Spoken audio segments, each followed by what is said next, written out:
அனைவருக்கும் வணக்கம். சற்று முன் வெளியான முக்கிய அறிவிப்பு. குடும்ப அட்டைதாரர்கள் பயன்பெறும் வகையில் ரேஷன் அட்டை வைத்துள்ள அனைவருக்கும் மிக மிக முக்கியமான அறிவிப்புகள் வெளியாகியுள்ளன. இதை பத்தி விரிவாக தெரிஞ்சுக்க வேண்டும்னா இந்த வீடியோவை கடைசி வரைக்கும் ஸ்கிப் பண்ணாம பாருங்க. வீடியோக்குள்ள போறதுக்கு முன்னாடி இந்த வீடியோக்கு ஒரு லைக் பட்டனை பிரஸ் பண்ணிக்கோங்க. இது வரைக்கும் இந்த சேனலை சப்ஸ்கிரைப் பண்ணாதவங்க சப்ஸ்கிரைப் பண்ணிக்கோங்க.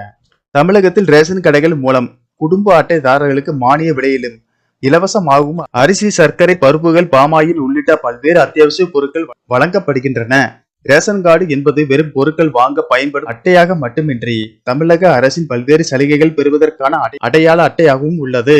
மகளிர் உரிமை தொகை வழங்குவதற்கு முன்பு அனைத்து ரேஷன் கார்டுகளும் ஆதாருடன் இணைக்கப்பட்டது. குடும்பத்தில் உள்ள அனைவரது ஆதார் எண்ணும் இணைக்கப்பட்டுள்ளதால் குடும்பத்தில் உள்ள யார் வாகனம் வாங்கினாலும் சரி, வீடு மனை வாங்கினாலும் சரி, வருமான வரி கணக்கு தாக்கல் செய்பவர்கள் இருந்தாலும் சரி, ஒட்டு மொத்தமாக ஒரு குடும்பத்தின் வருமானம் எவ்வளவு என்பதை அரசால் எளிதாக அறிய முடிகிறது.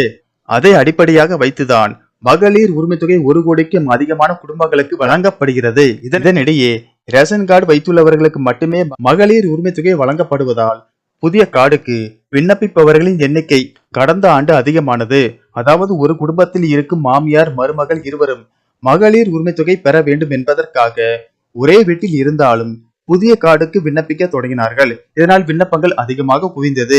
இவர்களுக்கு பல மாதங்களாக கார்டுகள் வழங்கப்படாத நிலையில் தேர்தலுக்கு 1 மாதம் முன்புதான் ஸ்மார்ட் கார்டு ஒப்புதல் ஆகிவிட்டது என்ற குறுஞ்செய்தி சிலருக்கு வந்தது. ஆனால் தேர்தல் காரணமாக அவர்களுக்கு கார்டுகள் வழங்க முடியாத நிலை ஏற்பட்டது. இந்நிலையில் தேர்தலுக்கு பிறகு விண்ணப்பம் செய்தவர்களின் மனுக்களை ஆய்வு செய்து நடவடிக்கை எடுக்கும்படி தமிழக அரசு உத்தரவு பிறப்பித்துள்ளது.